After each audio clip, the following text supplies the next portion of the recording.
Hi dear students, welcome to എ+ physics. മറ്റൊരു physics ക്ലാസ്സിലേക്ക് എല്ലാവർക്കും സ്വാഗതം. ഇന്ന് നമ്മൾ ഡിസ്കസ് ചെയ്യാൻ വേണ്ടി പോകുന്നത് ന്യൂക്ലിയ എന്ന് പറയുന്ന ചാപ്റ്ററിൽ വരുന്ന റേഡിയോ ആക്ടിവിറ്റി എന്താണ്. What is radioactivity? Then law of radioactivity. Then we will find the half-life of radioactive substance. Then equation for half-life of a substance. ഇത്രയും കാര്യങ്ങളാണ് ഇന്ന് നമുക്ക് ഡിസ്കസ് ചെയ്യാനായിട്ടുള്ളത്. നിങ്ങൾക്കറിയാവുന്ന പോലെ തന്നെ നമ്മൾ +2 ക്ലാസ്സുകളുടെ വ്യത്യസ്ത ചാപ്റ്ററുകളുടെ ഓരോരോ ഭാഗങ്ങളായിട്ട് നമ്മൾ ഡിസ്കസ് ചെയ്തുകൊണ്ടിരിക്കുകയായിരുന്നു. കഴിഞ്ഞ 2-3 ആഴ്ചയായിട്ട് വാട്ട് ഈസ് അവർ dual nature of radiation and matter, അതിനു മുമ്പ് നമ്മൾ സെമി കണ്ടക്ടർ ഇലക്ട്രോണിക്സ് പറഞ്ഞു, അതിനു മുമ്പ് നമ്മൾ വേവ് ഒപ്റ്റിക്സ് പറഞ്ഞു. അപ്പം ഇന്ന് നമ്മൾ കാണാൻ വേണ്ടി പോകുന്നത് റേഡിയോ ആക്ടിവിറ്റിയാണ്. അപ്പോൾ ഇതിനു മുമ്പത്തെ വീഡിയോസ് നിങ്ങൾ കണ്ടിട്ടില്ല എങ്കിൽ കാണാൻ വേണ്ടി ശ്രമിക്കുക. അതുപോലെ തന്നെ നമ്മുടെ യൂട്യൂബ് ചാനൽ ആദ്യമായിട്ടാണ് നിങ്ങൾ വീഡിയോസ് കാണുന്നതെങ്കിൽ സബ്സ്ക്രൈബ് ചെയ്യാൻ മറക്കാതിരിക്കുക. അതുപോലെ തന്നെ ആ ബെല്ലൈക്കൺ എനേബിൾ ചെയ്താൽ നമ്മൾ അപ്ലോഡ് ചെയ്യുന്ന വീഡിയോസ് നിങ്ങൾക്ക് യഥാക്രമം നോട്ടിഫിക്കേഷൻ ആയിട്ട് ലഭിക്കുന്നതാണ്. അപ്പോൾ നമുക്ക് ക്ലാസ്സിലേക്ക് കിടക്കാം. ഇന്ന് നമ്മൾ കാണാൻ വേണ്ടി പോകുന്നത് വാട്ട് ഈസ് റേഡിയോ ആക്ടിവിറ്റി എന്നുള്ളതാണ്. ദിസ് റേഡിയോ ആക്ടിവിറ്റി എന്ന് പറയുന്ന ഈ ഒരു ഫിനോമിന ഇത് സ്റ്റാർട്ട് ചെയ്തത് നമുക്കറിയാവുന്നതുപോലെ തന്നെ 1895 എക്സ്റേ കണ്ടുപിടിച്ചു. റോഞ്ചർ എന്ന് പറയുന്ന സയൻറ്റിസ്റ്റ് വാട്ട് ഈസ് എക്സ്റേ റേഡിയേഷനുമായി ബന്ധപ്പെട്ടിട്ടുള്ള കാര്യങ്ങളൊക്കെ എക്സ്പ്ലെയിൻ ചെയ്യുകയുണ്ടായി. അതിൻ്റെ തൊട്ട് അടുത്ത വർഷം, അതായത് 1896 1896 ഹെൻറി ബെക്കറൽ എന്ന് പറയുന്ന സയൻറ്റിസ്റ്റാണ് റേഡിയോ ആക്ടിവിറ്റി, അതായത് ആക്ച്വലി അദ്ദേഹം ചെയ്തത് നമ്മുടെ എക്സ്റേയുമായി ബന്ധപ്പെട്ടിട്ടുള്ള ഒരു റേഡിയേഷനും എക്സ്പെരിമെൻ്റ് ആയിരുന്നു. അതിൻ്റെ ബേസിലാണ്, അല്ലെങ്കിൽ അതിൽ നിന്നും അദ്ദേഹം വളരെ ആക്സിഡൻ്റലി കണ്ടെത്തിയ അല്ലെങ്കിൽ ഒബ്സർവ് ചെയ്ത ഒരു ഫിനോമിനയായിരുന്നു റേഡിയോ ആക്ടിവിറ്റി എന്ന് പറയുന്നത്. അപ്പം എന്താണ് ഈ റേഡിയോ ആക്ടിവിറ്റി എന്ന് പറയുന്നത്? ഒരു ഹെവിയർ ന്യൂക്ലിയസ് നമ്മുടെ കയ്യിലുണ്ട് എന്ന് വിചാരിക്കാം. ഒരു ഹെവിയർ ന്യൂക്ലിയസ് അതിനെ ഡിസെൻറ്റിഗ്രേറ്റ് ചെയ്യും. എങ്ങനെ? അത് സ്വന്തം, അതായത് a heavier nucleus will disintegrate itself without any external agency or external force. നമ്മൾ പ്രഷറോ അല്ലെങ്കിൽ ഇലക്ട്രിക് ഫീൽഡോ അതല്ലെങ്കിൽ മാഗ്നറ്റിക് ഫീൽഡോ അല്ലെങ്കിൽ ടെമ്പറേച്ചറോ ഒന്നും നൽകേണ്ട ആവശ്യമില്ല. സ്പോണ്ടേനിയസ് ആയിട്ട് കണ്ടിന്യൂസ് ആയിട്ട് ഒരു ഹെവി ന്യൂക്ലിയസ് അത് ഡിസെൻറ്റിഗ്രേറ്റ് ചെയ്യും. എങ്ങനെയാണ് ഡിസെൻറ്റിഗ്രേറ്റ് ചെയ്യുന്നത്? By emitting radiations. അത് ഏതൊക്കെ തരത്തിലുള്ള റേഡിയേഷൻ അല്ലെങ്കിൽ റേസ് ആണ് എമിറ്റ് ചെയ്യാൻ? ആൽഫ, ബീറ്റ, ഗാമ എന്നിങ്ങനെയുള്ള വ്യത്യസ്തങ്ങളായിട്ടുള്ള റേഡിയേഷൻസ് എമിറ്റ് ചെയ്ത് ഒരു ഹെവിയർ ന്യൂക്ലിയസ് ഡിസെൻറ്റിഗ്രേറ്റ് ചെയ്ത് പോവുകയാണെങ്കിൽ, അല്ലെങ്കിൽ അതിൻ്റെ വലിപ്പം ചെറുതായി വരികയാണെങ്കിൽ, അല്ലെങ്കിൽ നശിച്ചു പോകുന്ന രീതിയിലേക്ക് താഴുകയാണെങ്കിൽ അതിനെ, അല്ലെങ്കിൽ ആ ഒരു ഫിനോമിനയ്ക്ക് പറയുന്ന പേരാണ് radio activity.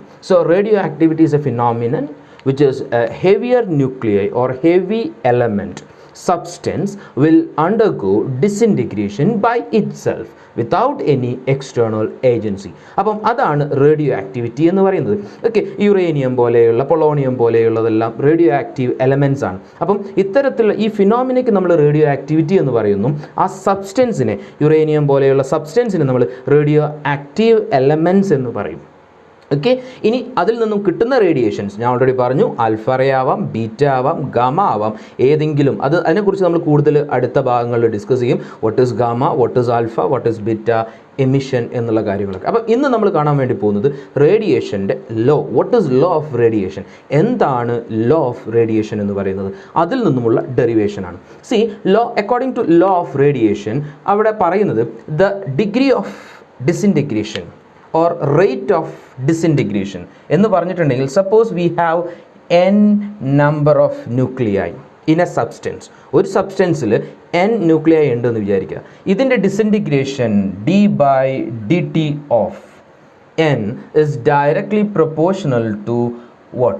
The number of nuclei. അതായത് number of the rate of disintegration എന്ന് പറയുന്നത്, അതായത് ഇത് കുറഞ്ഞു വരിക എന്ന് പറയുന്നത്, എമിറ്റ് ചെയ്ത് വലിപ്പം അല്ലെങ്കിൽ ആ ന്യൂക്ലിയായി കുറഞ്ഞു വരുന്നു എന്ന് പറയുന്നത്, ഡിസിൻറ്റിഗ്രേഷൻ പ്രോസസ്സ് എന്ന് പറയുന്നത് എന്തിന് പ്രൊപ്പോർഷണലാണ്? അതിലുള്ള നമ്പർ ഓഫ് ന്യൂക്ലിയൈക്ക് ഡയറക്റ്റ്ലി പ്രൊപ്പോർഷണലാണ്. ഇങ്ങനെയാണെങ്കിൽ നമുക്ക് എന്ത് എഴുതാൻ വേണ്ടി പറ്റും? dN/dt is equal to, അതായത് ഞാൻ പ്രൊപ്പോർഷണാലിറ്റിയെ മാറ്റി ഒരു ഈക്വൽ ടു സൈൻ കൊടുക്കുകയാണ്. It is A disintegration. We will multiply with a constant with minus sign. ഒരു മൈനസ് സൈനുള്ള ഒരു കോൺസ്റ്റൻറ്റ് കൊണ്ട് മൾട്ടിപ്ലൈ ചെയ്യും. It means it is disintegration process. Then into n. This is what law of disintegration. Actually this equation or relation will give what is radiation. അതായത് number of nuclei is directly proportional to the rate of disintegration, or rate of disintegration is directly proportional to number of nuclei which is present in that substance. Okay, ഇനി നമ്മൾ ചെയ്യുന്നത് integration ആണ്. Integrating in both the side by adjusting this into that side. That is D N, എന്നിനെ എങ്ങോട്ട് കൊണ്ടുവരിക, D N by N which is equal to minus lambda into D T. D T അങ്ങോട്ടേക്ക് എടുക്കുന്നു. Then we will integrate this with N zero to N in integral N zero initial number of final D N by D T, sorry, dn by n is equal to integral minus lambda is a constant, so minus lambda into integral 0 to t into dt. Okay, then what is integration dn by n or dx by x? Dx by x means what? Log x, log or natural log n. Then upper limit is n, lower limit is n0 is equal to minus lambda into what is this? That is t. Okay, എങ്ങനെയാണ് കിട്ടിയത്? integral dx means x, so integral dt means t, then upper limit apply ചെയ്യുന്നു t, minus lower limit 0, so you will get this. Okay, integration ആരെങ്കിലും അറിയാത്ത ആൾക്കാരുണ്ട് എങ്കിൽ integration നമ്മൾ നമ്മുടെ first പാർട്ടിൽ ഈ ചാനലിൽ നിങ്ങൾക്ക് കാണാൻ പറ്റും. ഇൻ്റഗ്രേഷൻ്റെ ബേസിക്കും അതുപോലെ തന്നെ ഡിഫറൻസിയേഷൻ്റെ ബേസിക്സും. സോ അതിൽ നമ്മൾ വളരെ ഡീറ്റെയിൽ ആയിട്ട് പറയുന്നുണ്ട് എങ്ങനെയാണ് ഇൻ്റഗ്രേറ്റ് ചെയ്യുന്നത്, എന്താണ് ഇൻ്റഗ്രേഷൻ, അതുപോലെ തന്നെ എന്താണ് ലോവർ ലിമിറ്റ് അപ്പർ ലിമിറ്റ് എന്നുള്ളതൊക്കെ. സോ അത് കാണാത്ത ആൾക്കാരുടെ അത് കണ്ടതിന് ശേഷം ഇതിലേക്ക് വരിക. സോ നമുക്ക് കിട്ടി. So this is our equation for radioactivity. Then ഇനി ഞാൻ ചെയ്യാൻ വേണ്ടി പോകുന്നത് ഇതിൽ ലോവർ ലിമിറ്റും അപ്പർ ലിമിറ്റും കൊടുക്കുക. സോ ലോവർ ലിമിറ്റും അപ്പർ ലിമിറ്റും കൊടുത്താൽ എന്ത് കിട്ടും? Natural log upper limit n minus natural log n zero is equal to minus x d. അവിടെ ഒന്നും ചെയ്തിട്ടില്ല. ഇവിടെ upper limit minus lower limit ഇവിടെ നമ്മൾ ഓൾറെഡി കൊടുത്തതാണ്. So you will get this. ഇനി നമ്മൾ എന്ത് ചെയ്യും? Then this is log n or log a minus log b. എന്തായിരുന്നു നമ്മൾ എഴുതുക? Log a by b. So നമുക്ക് എന്ത് എഴുതാം? L n n by n zero is equal to minus lambda t. Then ഇനി നമുക്ക് ഇത് മാറ്റണം എന്ന് വിചാരിക്കുക. എന്ത്? ഈ ലോഗ് മാറ്റണം. എന്ത് ചെയ്താൽ മതി? എക്സ്പോണൻഷ്യൽ എടുത്താൽ മതി. So what you will get? this will become ഈ natural log മാറ്റണമെങ്കിൽ ഇവിടെ exponential വരും. that is n by n0 is equal to exponential minus lambda t. Clear? Then what is n? Number of nuclei, which is n is equal to n0 into e raised to minus lambda t. This is the very famous equation of radiation from law of radioactivity. So law of radioactivity യുടെ use ചെയ്തിട്ട് നമ്മൾ derive ചെയ്ത equation ആണ് എന്ത്? n is equal to n0 into e raised to minus lambda into t. So എങ്ങനെയാണ് നമ്മൾ ചെയ്തത്? From the law of radioactivity, according to the law of radioactivity, the rate of disintegration is directly proportional to number of nucleus present in that sample. So അത് സ്വാഭാവികമായിട്ടും നമുക്ക് എന്ത് ചെയ്യാം? d by dt, rate എന്ന് പറയുമ്പോൾ d by dt is equal to n, then we will integrate it and you will get this equation. Now we have the equation n is equal to n0 into e raised to minus lambda t. ഇനി നമ്മൾ ചെയ്യാൻ വേണ്ടി പോകുന്നത് we will find out after an interval of time. കുറച്ച് സമയം ഇത് ഇങ്ങനെ disintegrate ചെയ്യാമെന്ന് നമ്മൾ പറഞ്ഞു. ഇങ്ങനെ ഡിസിൻറ്റഗ്രേറ്റ് ചെയ്ത് കഴിഞ്ഞ് കുറച്ച് സമയം കഴിഞ്ഞാൽ എന്ത് സംഭവിക്കും? ആ ന്യൂക്ലിയസിൻ്റെ വലിപ്പം എന്ന് പറയുന്നത് ആദ്യത്തെ ഇനീഷ്യൽ എത്രയാണോ ഉള്ളത് അതിൻ്റെ ഹാഫായിട്ട് മാറുന്നു എന്ന് വിചാരിക്കാം. അങ്ങനെ ഹാഫായി മാറുകയാണെങ്കിൽ അതിന് നമ്മൾ വെറുതെ ഒരു പേരങ്ങ് വിളിക്കുന്നു. That name is called half life of radioactive substance. Half life.